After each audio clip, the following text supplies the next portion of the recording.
Limp mode Maxima.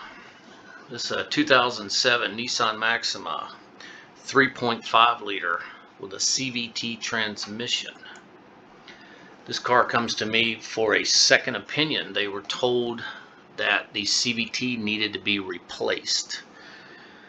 The customer's concern was, while driving, the throttle response would go away. I drove this car and I could reproduce this problem each and every time I drove it, which is always a good thing. I knew immediately after driving it that it did not need a transmission. And the reason why is this. I have seen hundreds and hundreds and hundreds of CVT failures. Anytime I see a Nissan vehicle with a CVT failure that limits throttle response, it's usually some sort of an internal pressure problem or a step motor problem. If the problem is severe enough to limit throttle response, it sets a trouble code. It also locks the trans in whatever gear ratio the code was set. For example, if you leave a stoplight and it sets, and you lose throttle response, it sets a DTC for a pressure code in the transmission. It is stuck in more of a lower first, second gear type of a ratio, meaning that you're not going to get on the highway. Sometimes you can pull over, cycle the key, the throttle response will come back, but it usually stays stuck in the ratio. Whenever these things would fail on the highway and people would hop off the highway, and then the first stoplight they come to, then it's stuck in more of a overdrive situation, and leaving the light is usually kind of a big pain. That is not each and every failure, but that is the majority of failures I see. I see judder problems with these transes, and they set DTCs, but they do not limit throttle, and they don't lock in any sort of gears. I've seen torque converter issues where they stall at lights because the clutch won't release. But the majority of failures I see that are not catastrophic, meaning the chains break, if they set pressure code problems, you do get limited throttle response, and they do stay in whatever gear they fail. And usually they will not go back to normal until you clear the memory. Cycling the key sometimes will help, but you usually have to clear the memory. So in driving this car, I reproduced this problem many times, and never once did it set a DTC, nor did it lock in any sort of gear. And this is something I've seen before. The reason I'm making this video is just kind of bring it to light, because if these people would not have asked for a second opinion, they probably would have bought a $3,000 transmission that they didn't need, or at least they didn't need it at the time. I see a lot of stereotype problems. I do work for a Nissan dealer part-time. I work for other shops too, but primarily Nissan, and that doesn't mean every time I see limited throttle response with a Nissan that it automatically needs a transmission. I try to avoid that. Try not to get pulled down into that stereotype diagnosing. I'm using a Snap-on Zeus with ShopStream. I love the graphing of the tool. I like it better than the factory tool, actually. There again, I'm not selling you a Snap-on tool or promoting, although this the ShopStream Connect is free, which is rare for Snap-on, but it is free. So here we go. What I've got here is I've got RPM, APP. This is basically your right foot. 1 and 2, these are redundant, so I'm just going to look at 1 because the other one's exactly the same. And then I've got throttle sensor, which is built into the throttle body. This is drive-by-wire, and it's also redundant, so you have 1 and 2, so they're identical. And over here I've got vehicle speed, and right here I've got RPM. If you look up here in the corner, you have the current. So basically where this cursor is what this is reading. Here, here, and here. And this is kind of for people that's never used this before. So as I'm accelerating, you can see there, here's my right foot. I'm pushing on the gas and everything's happy. and then I let off the gas here, and then I go to kind of mash on it a little bit, and you can see my throttle, my foot goes to the floor, but my throttle blade is not happy with me. There's an input going into this computer that it is not liking. This problem is being caused by a failure that is not setting DTCs. There's no lights on the dash. The car runs fine other than this problem. So you can see right here, these big tall humps are me pushing the gas pedal. And you can see I put it down pretty good here, and you can see I've got limited throttle. And there again. So I'm doing this to kind of show you guys. I know you can't be there and feel this, but basically I'm putting the car to the wood, and the throttle is not opening. The throttle blade's not opening. I pull over, and there are no DTCs in any system. So at this point, I'm 100%. This car does not have a transmission failure. I did take a quick look at a few data PIDs that I like to look at from the TCU just to kind of verify. I may do another video on CVT diagnosing or things that I look for. I'm not going to get into it on this video.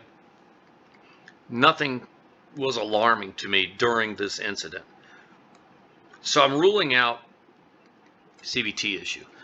But in the back of my mind, what am I thinking? What system has the ability to limit throttle? Well, let's think ABS. Let's think vehicle dynamic control. Let's think traction control. If you're on a slippery road and you go to take off hard and your traction control is enabled, and the ABS controller sees a bunch of wheel slipping or a bunch of stuff it doesn't like, it's going to shut your throttle down. At least on Nissan vehicles it does. It won't leave a DTC.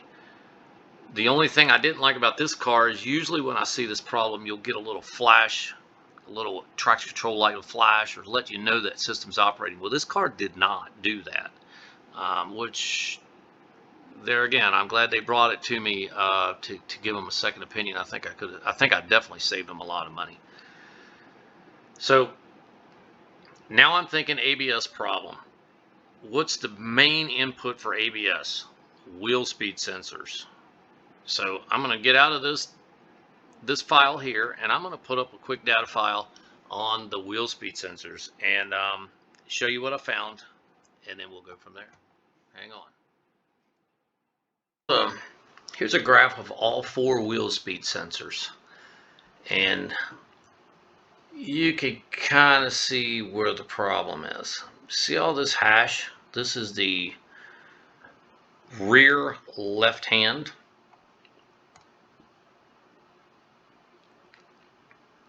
You can see in here, I mean, they're all a little blocky, but this one's got a little extra chop in it. I've got a little video that's going to go up after this that'll show you the problem.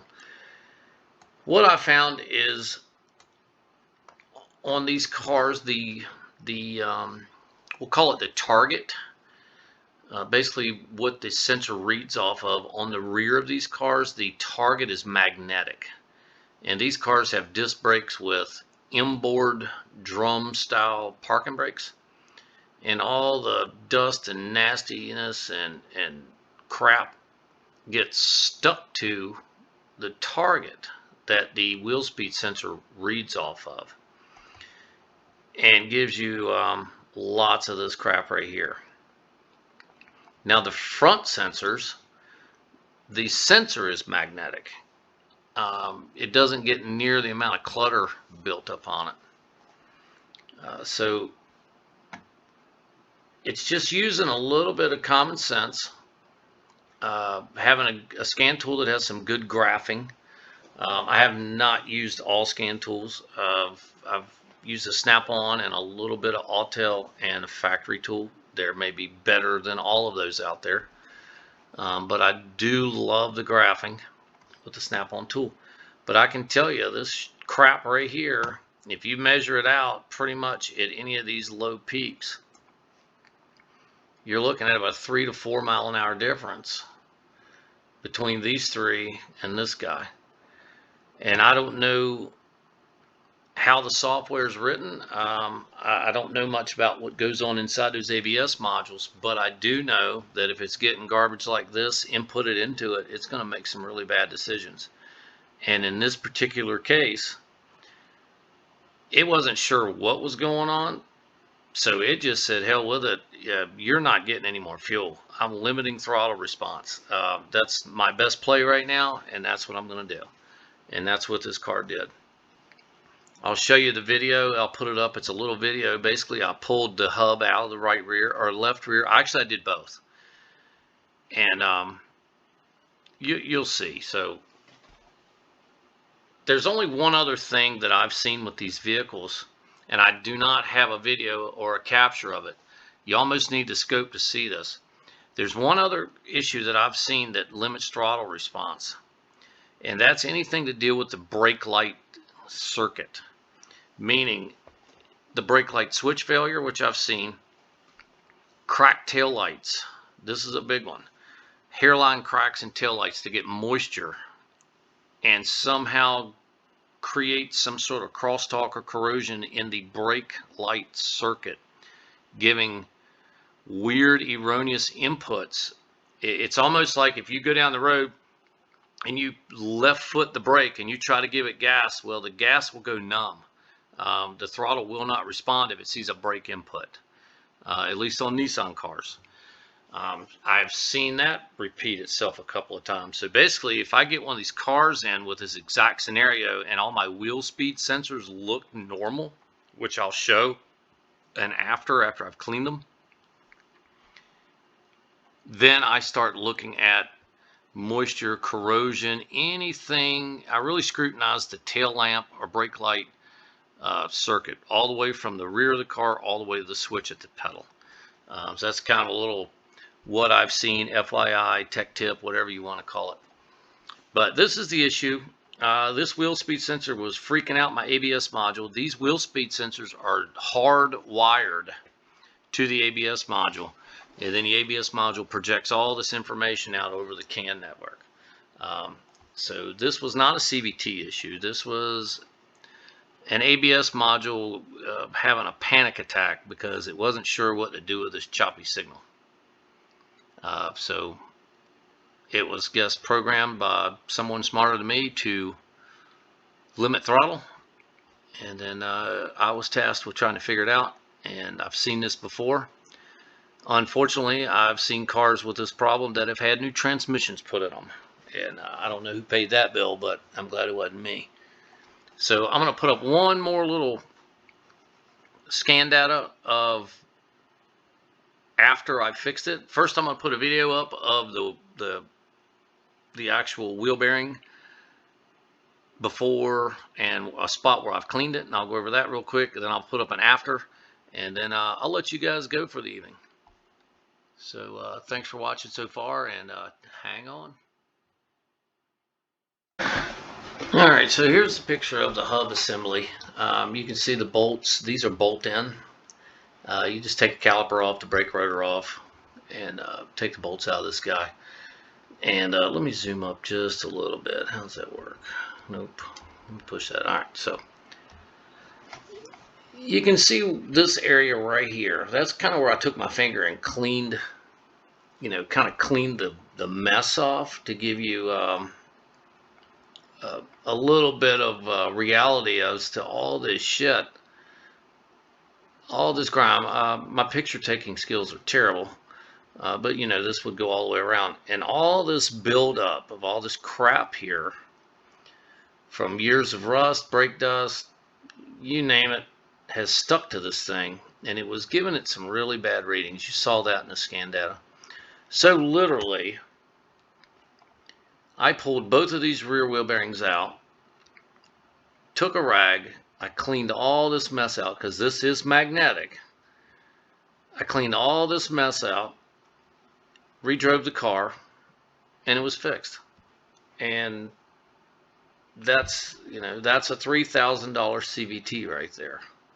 I don't know what labor was charged. I have a flat fee that I charge, but it doesn't matter. This was cheaper than $3,000 transmission replacement or whatever the hell they cost these days. So I'm going to show you a real quick after scan data of just the wheel speeds. I'm not going to show you the throttle working because I can tell you it worked fine. It ran great. But I'll show you how clean the signal looked after I cleaned all this garbage off. So beware of this, and hope this helps out. All right, so here's the after scan data. You can see this is the left hand. This was the one that the rear left hand that really had the problem. And you've seen all that gook and grime and stuff, but you can see here how nice and smooth it is. The car ran fine, no more throttle issues. I was glad I was able to capture this and be able to put it out there for you guys to see. These cars are out there, man. These Nissans are out there. This is a car that's kind of like a snake in the weeds, man. It is ready to bite. This car would eat your lunch if you didn't have a little bit of insight, or if you fell into a stereotype issue that a numb throttle meant a CVT problem. So I almost felt compelled to put this out for you guys to see. So hope you enjoyed. I'm not going to keep you much longer. I just want to say the subscriber count is coming up. I really appreciate you guys, new subscribers. Thank you guys. I'm getting a lot of comments. I do my best to answer all of them.